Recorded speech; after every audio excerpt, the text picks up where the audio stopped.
एक बार एक किसान किसी काम से शहर गया। जैसे ही शाम होने लगी, उसे लगा कि उसे तुरंत गांव लौट जाना चाहिए। अगर देर हो गई तो अंधेरे में घर पहुंचना मुश्किल हो जाएगा। वह अपना काम अधूरा छोड़कर गांव की ओर चल दिया। वह थोड़ी ही दूर गया था कि अचानक बादल घिर आए, ठंडी हवाएं चलने लगीं। उसने अपनी चाल तेज कर दी, परंतु कुछ ही देर में बूंदाबांदी होने लगी। किसान ने सोचा कि अगर मैं तेज चलूं तो शायद रात होने से पहले अपने घर पहुंच जाऊंगा। परंतु मौसम को यह मंजूर नहीं था। काली घटाओं के कारण जल्दी ही अंधेरा छाने लगा। बारिश भी तेज होने लगी। किसान ने आगे बढ़ना ठीक नहीं समझा। आगे जंगल का खतरनाक रास्ता था। एक तो खराब मौसम, ऊपर से जंगली रास्ता सोचकर किसान डर से मारे कांपने लगा। वो एक छोटे से घर के आगे बरामदे में दुबक कर बैठ गया। परंतु ठंडी हवाओं के कारण उसे सर्दी लगने लगी। रात होते होते उसे सर्दी के साथ साथ भूख भी लगने लगी। उसे कोई उपाय नहीं सूझ रहा था। वह सोचने लगा कि इस समय थोड़ा सा कुछ गर्म खाने को मिल जाता तो उसकी सर्दी भी मिट जाती और भूख भी कम हो जाती। उसने डरते डरते घर की कुंडी खटखटाई। अंदर से बुढ़िया ने दरवाजा खोला। बुढ़िया उस घर में अकेली रहती थी। उसने हिम्मत करके पूछा, तुम कौन हो और इस तूफानी रात में मेरे दरवाजे पर क्या कर रहे हो? किसान ने विनम्र होते हुए कहा, मैं एक गरीब किसान हूँ। मेरा नाम चोखे है। शहर में कुछ काम से आया था। अब बारिश के कारण यहाँ फंस गया हूँ। बुढ़िया हटे कटते जवान को देखकर भीतर से घबरा गई थी, परंतु ऊपर से हिम्मत दिखाते हुए बोली, तो मुझसे क्या चाहते हो?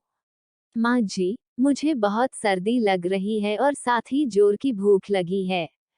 अगर आप मुझे अंदर आने देंगी और कुछ खिला देंगी तो मैं आपका एहसान जिंदगी भर नहीं भूलूंगा। बुढ़िया ने उसे टालने की गरज से कहा, चोखे, मेरे पास आज खाने को कुछ नहीं है, वरना तुम्हें कुछ ना कुछ जरूर खिला देती। चोखे की दरवाजे के सामने ही रसोई में एक चम्मच दिखाई दिया। उसने कहा, कोई बात नहीं माँ जी, मैं चम्मच का सूप बना कर पी लूंगा। आपके घर में चम्मच तो है न? रसोई में चम्मच सामने ही पड़ा था, अतः बुढ़िया कुछ बहाना न बना सकी। वह सोचने लगी, मुझे तो चम्मच का सूप बनाना नहीं आता और भला चम्मच का सूप कैसे बनता है, मैं भी तो देखूं। उसने किसान को भीतर आने दिया। किसान ने चूल्हा जला दिया और सूप बनाने के लिए पतीला मांगा। फिर चम्मच को रगड़ रगड़ कर साफ किया। बुढ़िया चोखे को निहार कर देखे जा रही थी। किसान ने बड़े पतीले में पानी भरकर उसमें चम्मच डाल दिया। पानी गर्म होने लगा। इस बीच किसान ने कहा, माँ जी, मेरा नाम तो चोखे है ही, मैं सूप भी बड़ा चोखा बनाता हूँ।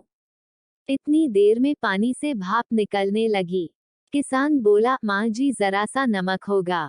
बुढ़िया नमक के लिए भला क्या मना करती, सो नमक का डिब्बा उठाकर किसान को दे दिया।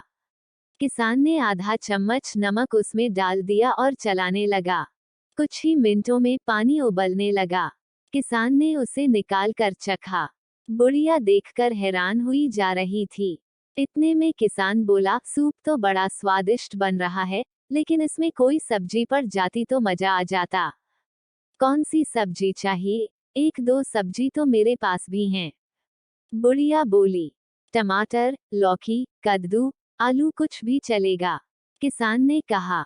बुढ़िया ने सोचा, चलो आज नया सूप सीखने को मिल रहा है, तो उसने 3-4 टमाटर किसान को दे दिए। किसान ने उन्हें चाकू से काटकर डाल दिया और चम्मच से दबा दबा कर चलाने लगा। किसान बोला, आज तो वाकई बहुत स्वादिष्ट सूप बना लगता है। बहुत अच्छी खुशबू आ रही है। मैं अभी आपको चखाता हूँ। बुढ़िया मन ही मन खुश होने लगी कि आज उसने चम्मच का सूप बनाना सीख लिया है। किसान ने थोड़ा सा सूप चम्मच में निकाला, फिर बुढ़िया से बोला, माँ जी, अगर आप इसे चखने के पहले चुटकी भर चीनी डाल लेंगी तो आपको अधिक स्वादिष्ट लगेगा। बुढ़िया ने चोखे का मतलब समझ लिया कि इसे सूप में डालने के लिए चम्मच भर चीनी चाहिए और किसान ने चीनी सूप में डाल दी। फिर किसान ने चम्मच से सूप को 2 कटोरी में डाल दिया। वह बुढ़िया से बोला, देखिए चम्मच का सूप कितना चोखा बना है। बुढ़िया ने सूप चखा तो दंग रह गई। बोली, आज तक मैंने चम्मच का सूप न कभी सुना, न चखा, परंतु यह तो वास्तव में बहुत स्वादिष्ट है। बुढ़िया और किसान बैठकर गर्म सूप का आनंद लेने लगे। उनके पास से सर्दी कब की उड़नछू हो चुकी थी। कहानी पसंद आए तो चैनल को लाइक, शेयर और सब्सक्राइब करें। धन्यवाद।